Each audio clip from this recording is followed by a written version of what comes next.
The City of Minot's transit service is undergoing some changes that could impact people living with disabilities who may not be able to ride the fixed bus route. KX News' William Albert tells us about some of the changes and what that will mean if you ride the transit system.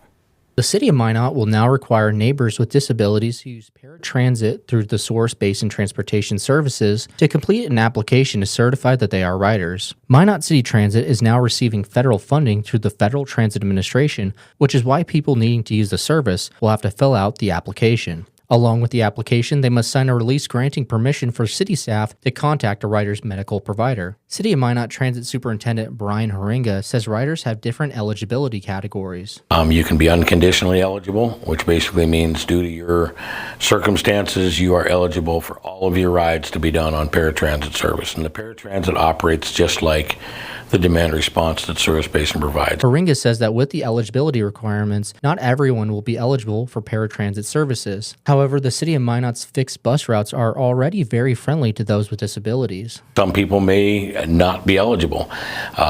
Having a disability or having a cognitive disorder does not automatically make you eligible for paratransit. Just in this example, we are 100% ADA accessible on our fixed routes. We have wheelchair passengers that ride on a regular basis. Haringa says that this change comes from the original funding source for transit, which is changing as the City of Minot has been designated from rural to an urban community. But unfortunately, at the end of June, those rural funds are no longer allowed to be used for service inside the urban community that Minot now is. So that's why we've had to transition and kind of change this around starting the 1st of July so that we can use the funds correctly. However, Haringa wants to ensure riders that this is very similar to how they have already done things in the past.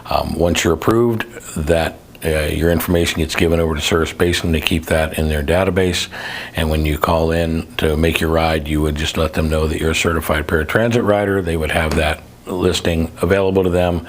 They would book the ride. After that, it looks the same as what we've done in the past. In Minot for KX News, I'm William Albert.